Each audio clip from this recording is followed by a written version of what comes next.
Infitac has a new pistol-mounted solution for a thermal sight, which prompts the bigger question that we'll be answering.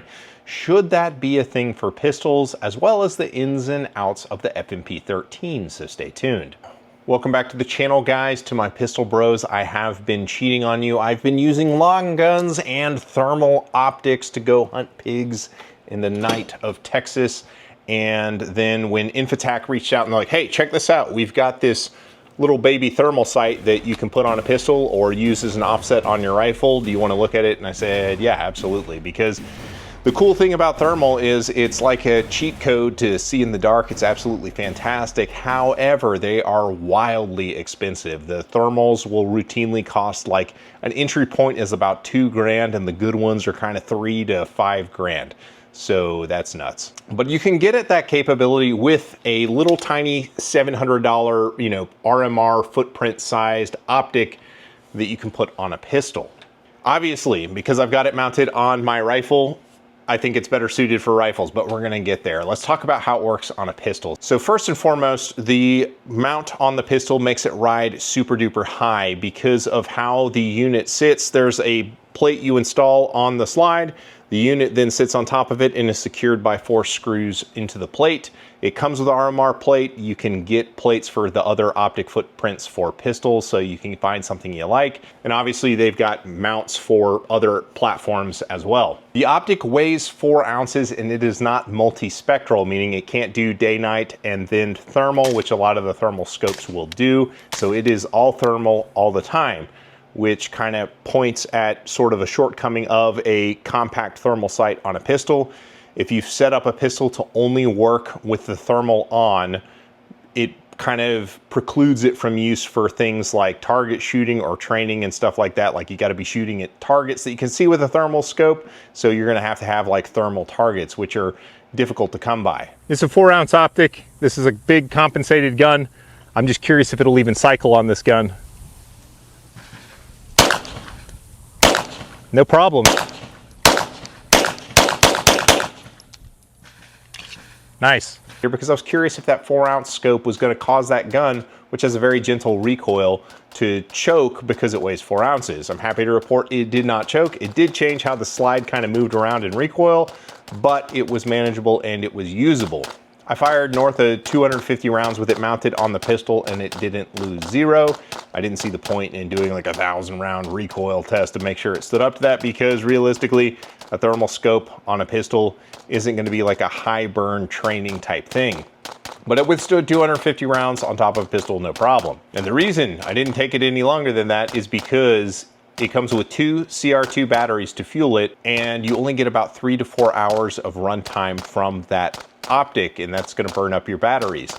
So that's kind of the second drawback with a thermal on a pistol, is thermals are energy hogs. And I mean, if you were to every day carry a thermal sight on a pistol, you'd be going through 3 to 4 batteries in a day, which is insane. The sight's kind of interesting because it is a touchscreen and it comes with 2 thermal targets, so you can actually get it zeroed. It's like little hot hands packs that stick to the target, so it's super useful for getting zeroed.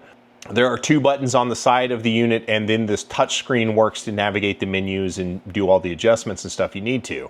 Zeroing the pistol is like zeroing a thermal scope, but it doesn't, take a picture of the thing. So you fire 1 shot at a target, and then you make adjustments to the reticle, moving the reticle down onto where it impacts. So in theory, if you're steady enough, it's kind of difficult to do with the pistol, but you can do 2-shot zeroing, which is kind of neat. Up to down or down to up switches the thermal modes, and it does black hot, white hot, red hot, and iron hot, which is predator vision, which is awesome. If you swipe from left to right, you're going to change the reticle color, and if you swipe from right to left, you are swapping out between dot, circle dot, and really big circle dot, and those are your 3 reticle options. There is zoom. It'll do anywhere from like 0.5 to I think 2 are the zoom modes that it will do. So with a 2, it actually is pretty cool as an offset on a pistol if you're going out, to shoot at varmints on land or whatever, and at dusk and you wanted to turn on thermal, you would have that capability on your gun, which is pretty cool, which is why it's on my kind of like daylight setup for my AR. Clearly,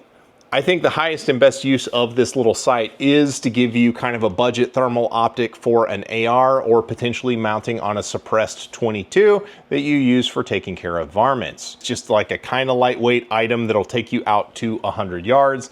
I actually took the upper off this gun and walked out to 110 yards and it was still detecting me. So that's a pretty good distance for a varmint gun or potentially a rifle offset. The downsides, and this is not necessarily this sight, but just thermals in general on a pistol, is if you give away your daylight shooting capability. I mean, you can kind of see the targets because of the ambient temperature of the berm. The target is going to have a different one, so it's either going to show up, depending on what mode you have it in, it's going to show up is black in white hot or white in black hot. The other is it's heavy and it rides high. Like, it's just a really, really big sight. There's no way around it. The short battery life that a thermal optic has is obviously a downside for a pistol, where you kind of want always on capability.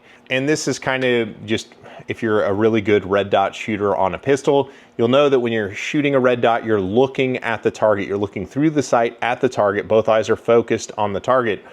With this thermal sight, that's not what you're doing. You're looking at a little television screen on top of your pistol. So the left eye is going to go to the target like it's supposed to, and the right eye is just stopping short looking at this television screen, which just kind of played havoc with my vision because I do a lot of red dot shooting on pistols. You get used to it, but you're definitely looking at the screen and not at your target when you're using it. Ultimately, I think the FMP13 is a really awesome sight at a really awesome price. Like, it is a pittance compared to what thermals typically cost. Like, inexpensive clip-ons are about $1,000, and this is $300 less than that. So that's all pretty cool, and it works well. The manual is written in plain English well, so you understand how to use the thing. It's a pretty solid little sight. So if you got questions about it, holler at me down in the comments. In the meantime, if you want to check out a video on my current favorite thermal scope, you can watch this video on the D&T Optics Therm Night 635R.